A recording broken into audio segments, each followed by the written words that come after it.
Formation of company. Formation of company में मैंने already कुछ इम्पॉर्टेंट पॉइंट्स हैं उनको नोट डाउन करके रखा है। नोट डाउन करने के लिए नोट डाउन करने का मतलब ये है कि मैं पॉइंट टू पॉइंट आपको चीज़ों को डिस्क्राइब कर सकूँ। तो चलिए स्टार्ट करते हैं। What is formation of company.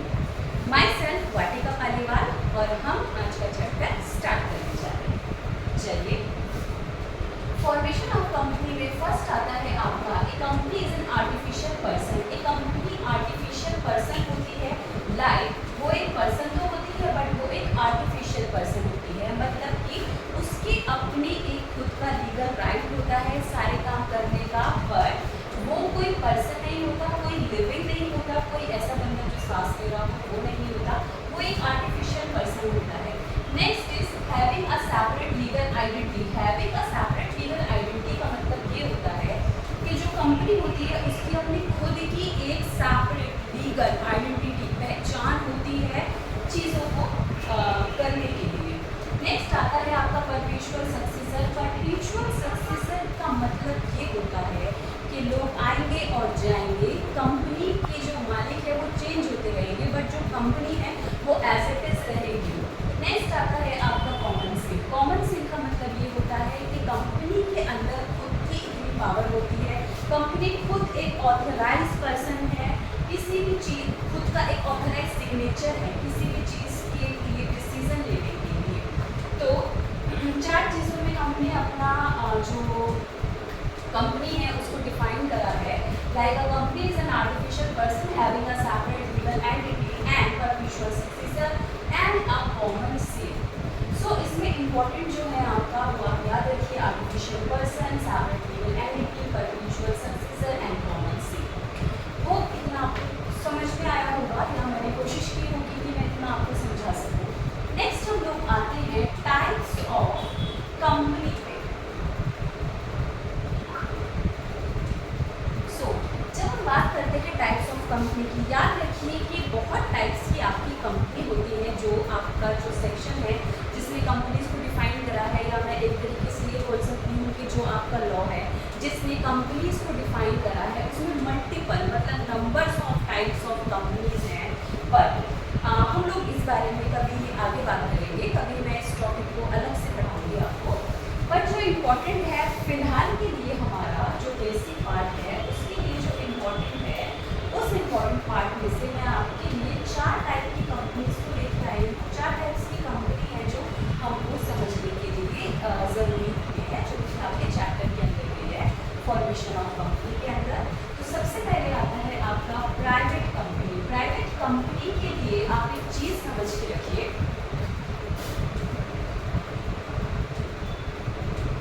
चलिए प्राइवेट कंपनी के लिए अगर मैं इसको डिफाइन करूँ तो प्राइवेट कंपनी वो होती है जिसके शेयर्स अवेलेबल नहीं होते हैं फॉर व्हाट, फॉर ट्रेडिंग।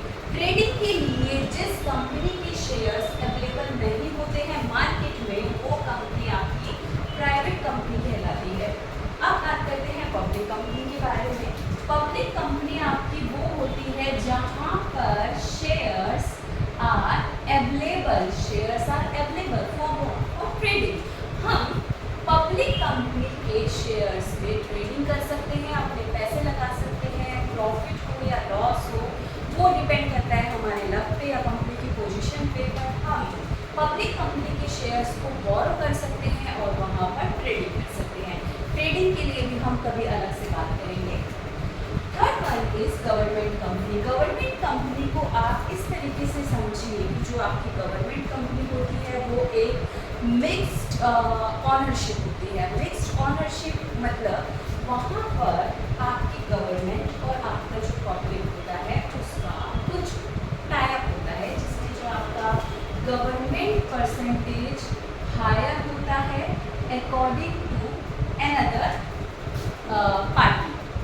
सो यहाँ पर जो गवर्नमेंट का परसेंटेज होता है वो ज़्यादा होता है, इसलिए ये कंपनी आपकी गवर्नमेंट कंपनी कहलाती है। और जो अदर पार्टी होती है पब्लिक होता है, उसके अंदर यहाँ पर जो परसेंटेज होता है वो थोड़ा कम होता है, 1 या 2%। हम एग्जाम्पल के तौर पर बात कर सकते हैं कि अगर 51% होल्ड करें शेयर्स गवर्नमेंट ने तो 49% शेयर होल्ड करे होंगे अदर आइडेंटिटी में। चलिए नेक्स्ट हम लोग आते हैं ओपीसी। ओपीसी एक कंपनी होती है, ओपीसी की फुल फॉर्म होती है 1% कंपनी। 1% कंपनी का मतलब ये होता है कि एक ही पर्सन या एक ही मेंबर होगा जो कंपनी को होल्ड करेगा। तो ओपीसी उसके नाम से ही क्लियर है आई थिंक, 1% कंपनी। ये हमारी 1% कंपनी होती है। चलिए बात कर लेते हैं stages by which we know the process. Stages by which we know the process of formation of company. Okay, so क्या क्या स्टेजेस होते हैं जिनके थ्रू हम लोग प्रोसेस को, जिसके थ्रू हम लोग के कंपनी के फॉर्मेशन को हम लोग जानते हैं। उसमें आपका फर्स्ट वन होता है प्रमोशन। प्रमोशन को यहाँ पर कुछ पॉइंट्स हैं या कुछ something is written on the white blackboard, जिसके थ्रू हम लोग प्रमोशन को थोड़ा समझ सकते हैं। इसका अनदर पॉइंट होता है incorporation, then subscription, then commitment. तो सबसे पहले हम लोग बात कर लेते हैं प्रमोशन के बारे में। Promotion is the first step of company involving business to the another life. इसको हम इजी तरीके से इस तरीके से समझते हैं कि कभी कभी क्या होता है प्रमोशन को साइड रखते हैं, हम लोग एक ब्लॉग में बात करते हैं। कभी कभी जो कोई पर्सन होता है या कोई ग्रुप ऑफ पर्सन्स होते हैं, उनके माइंड में कुछ आइडियाज़ आते हैं कि चलिए हम लोग इस पे काम करते हैं जिसके थ्रू कंपनी को प्रॉफिट होगा। बट वो जो आइडियाज़ होते हैं वो अपने तक रखते हैं, उसके अंदर वो सोचते हैं कि अगर हम लोग ये आइडिया देंगे तो पता नहीं कंपनी को प्रॉफिट होगा या नहीं होगा। तो जो आइडियाज़, कभी कभी हम उन आइडियाज़ पे काम ही नहीं करते हैं। तो जो आइडियाज़ हैं वो हम एक तरीके से बोल सकते हैं कि वो प्रमोशंस के लिए होते हैं। Promotion is the first step of company. किसी भी कंपनी के फॉर्मेशन में, किसी भी कंपनी के एस्टैब्लिशमेंट में सबसे जो मेन पॉइंट हमारा होता है वो प्रमोशन होता है। अब कौन करता है ये प्रमोशन, कौन कर सकता है ये प्रमोशन? तो जो भी होता है वो बंदा, उसको हम लोग कहते हैं प्रमोटर। ओके, तो ये प्रमोटर कौन होता है? प्रमोटर के लिए हम लोग बात कर सकते हैं कि एक promoter may be a person और a group of person. A promoter may be a person और अ ग्रुप ऑफ पर्सन, और we can say a company promoter. Promoter कोई भी हो सकता है, एक अकेला इंसान भी हो सकता है, एक ग्रुप भी हो सकता है, एक कंपनी भी सोच सकती है। क्या कि हम कंपनी सोच सकते हैं कि चलो एक नई कंपनी को हम लोग स्टैब्लिश कर देते हैं, एक नई कंपनी के बारे में हम एक नई कंपनी स्टार्ट कर देते हैं जिससे हमें कुछ प्रॉफिट आएगा। तो प्रमोटर कोई भी हो सकता है, एक आइडिया एक सिंगल पर्सन के माइंड में भी आ सकता है, एक ग्रुप ऑफ पर्सन के माइंड में भी आ सकता है, या एक कंपनी के माइंड में भी आ सकता है। कुछ फंक्शंस हैं जो जो आपके प्रमोशन के लिए प्रमोशन में काम आते हैं। तो क्या फंक्शंस हो सकते हैं जो कि आपके प्रमोशन में आपकी हेल्प करेंगे, या इसको आप समझ के चलिए कि this is the very important part of promoting a business.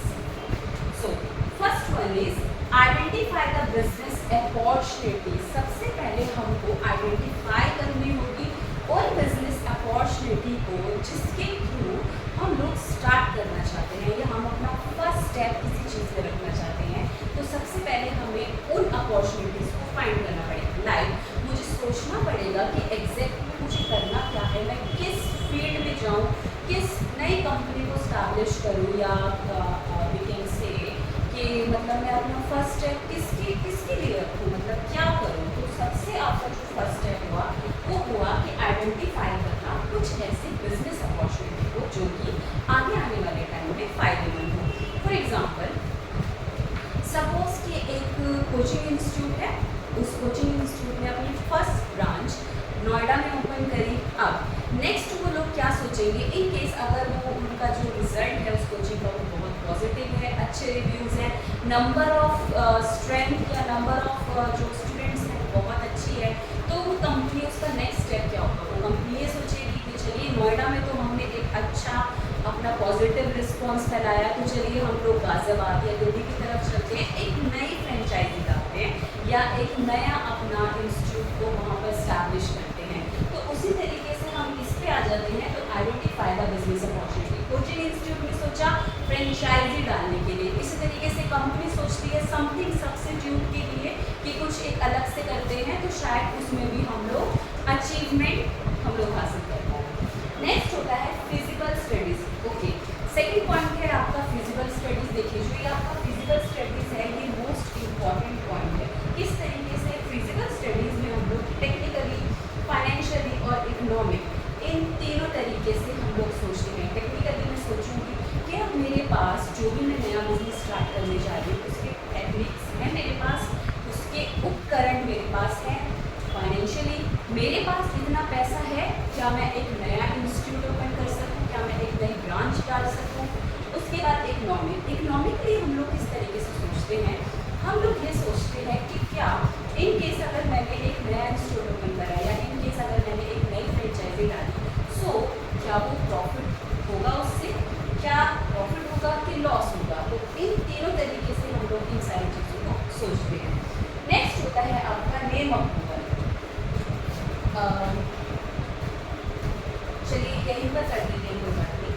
Name approval क्या होता है कि जिस नाम से मैं अलग एक कंपनी या अलग एक ब्रांच डालना चाहती हूँ, उसका नाम को सोचना। तो वो जो नाम होता है वो अप्रूव किसके थ्रू होता है, ROC, registered of company, registrar of company के थ्रू होता है। ROC की थोड़ा नीचे है तो मैं यहाँ पर फिर भी लिख देती हूँ, registrar of company. So suppose मैंने एक नाम चूज़ किया अपना ब्रांच के लिए, तो जब मैं उसको रजिस्टर्ड करवाऊँगी कंपनी को अपनी, तो उस नाम से कोई और कंपनी रजिस्टर्ड नहीं हो सकती। उसके लिए मुझे मेरी कंपनी को ROC के थ्रू रजिस्टर्ड करवाना होगा। होपफुली मैं सोचती हूँ कि इतना जो भी मैंने आपको यहाँ पर समझाया है वो आप लोगों को समझ में आया होगा।